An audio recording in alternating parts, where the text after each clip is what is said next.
as always.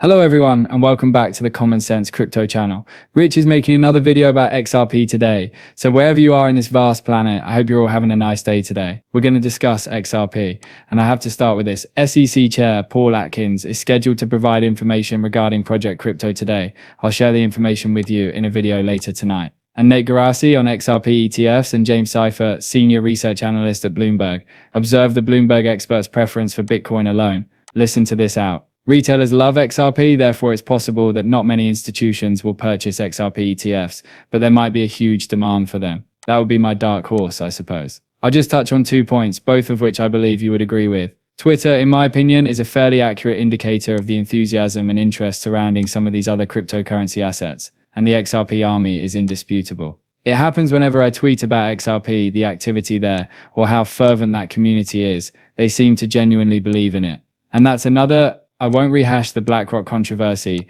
but I believe that BlackRock considers that and concludes that there is a sizable audience. Although I am aware that many of those individuals just own XRP directly, it seems to arouse passion for some reason. I should also point out that this is merely anecdotal. However, you are aware that I run a consulting business. This will be unbelievable to you. Over the past year, I've received more inquiries regarding one cryptocurrency than any other. XRP is it? Bitcoin isn't it? It doesn't surprise me. It's XRP.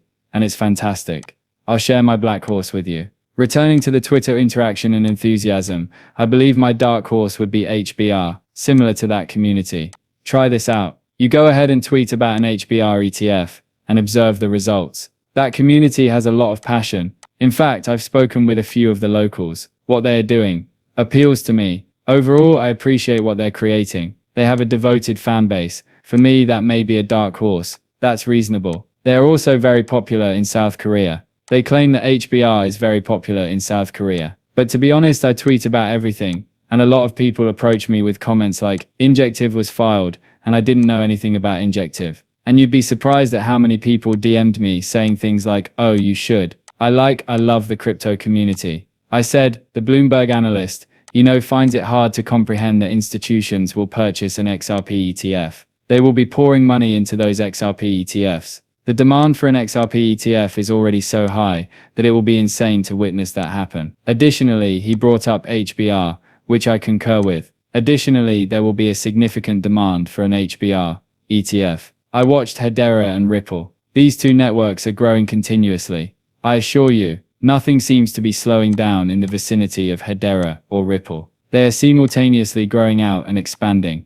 After all, you ought to hold an HBR if you own XRP. Changes in the market cycle. This is the most important thing to know about pro-altcoin investing. They are arguing that this cycle is shifting and that people are already beginning to look beyond Bitcoin. Thus, although the drivers are evolving, crypto still operates in cycles. Although Bitcoin may set the tone, other cryptocurrencies are beginning to develop according to their own schedules. Decoupling is taking place gradually. While altcoins suffer from disjointed regulations and uneven approval, institutions currently control the Bitcoin market and consider it as a macro asset with clear regulations. True alt season is still a long way off. Although not yet at the same level as previous retail-driven booms, rotation is taking place into ETH, Solana, XRP, BNB, AI, and real-world asset tokens. Although the introduction of ETFs for XRP and Solana suggests that institutional cryptocurrency investment will soon increase, regulatory gaps are forming moats around blue-chip assets. The market is expanding into multiple orbits. The reserve asset is Bitcoin. For ETH and other innovators to succeed, managers and leaders must adopt sector-specific, macro-aware tactics. Only a small number of cryptocurrencies will be used to run the new financial system, so all these institutions need to consider is what has utility, what has a use case, what doesn't, and what will be adopted. And I'm telling you now that the future lies in ISO cryptocurrencies. Every aspect of the new financial system will be connected to them. Q&T will be the glue that holds everything together. XRP, digital dollars, CBDCs, cross-border payments, and so forth. Digital currency, person-to-person payments, Stellar, and CBDCs. The king of online commerce is XDC. Then you have HBR, Hedera. Alongside CBDCs, the digital dollar algo, another money-moving company, IOTA, and the Internet of Things, will all play a significant role in machine-to-machine payments and other ADA-related activities. We'll be watching all of this unfold over the next few months, And even if it's only rumored to be compliant, I believe it will also be connected. Don't even mention years anymore,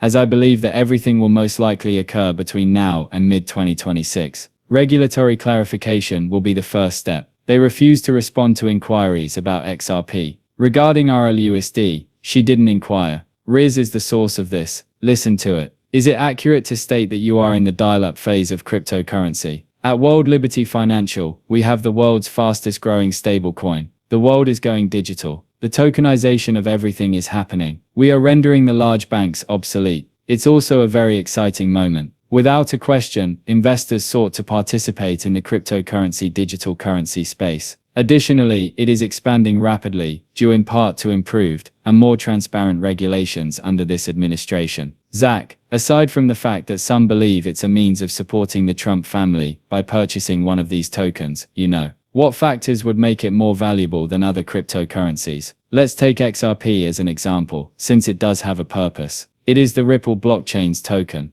The Ether network's token is Ethereum. What is the purpose of this? It goes beyond simply being the Trump family's currency. Thus, USD1's governance token is this one. Our flagship product is USD1. It's the world's fastest growing stablecoin, as Eric mentioned. In actuality, we currently own a far larger market capitalization than RLUSD. Ripple was just mentioned. To be honest, we are now blowing their stablecoin out of the water. Our market capitalization is just over $2.2 billion.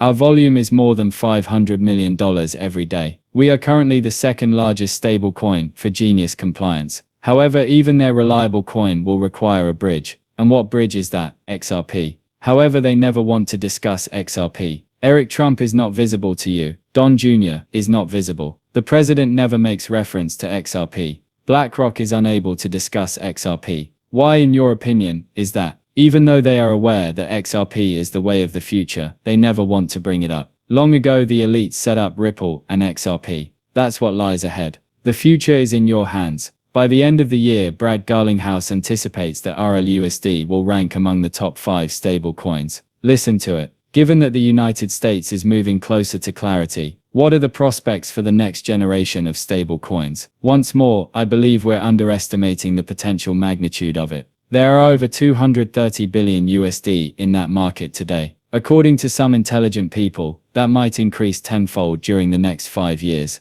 That's probably correct, in my opinion. I believe that Tether, USDC, and the 2 top players are all well positioned to succeed in that market. At the conclusion of the previous year, Ripple introduced our own stablecoin. Considering where we are at this time of year, that already surpasses our internal projections. Although we are still small, the objective is for the Ripple stablecoin, RLUSD, to rank among the top 5 in the market by the end of the year. And I believe that this year will see a significant expansion of the market as a whole. I predict that it will rise into the top 5 and then swiftly take the top spot among stablecoins. Only a question of time will pass. The market will choose the tokenization winners, according to SEC spokesperson Hester Peirce. The real-world asset takeover will not be stopped by translation regulators. Who will rule, in your opinion? Right now, I'm telling you that only a few networks will be able to take over the whole tokenization business. Most of it will end up on the XRP ledger, XDC network, Stellar network, Hedera network, Algorand network, and so on. However, I believe some will occur on other networks. Since the XRP ledger was designed for tokenization and has been tried and tested, I believe the other networks, possibly a few others, may benefit somewhat from it. However, they will mostly use it. Although they consistently claim that they never use XRP.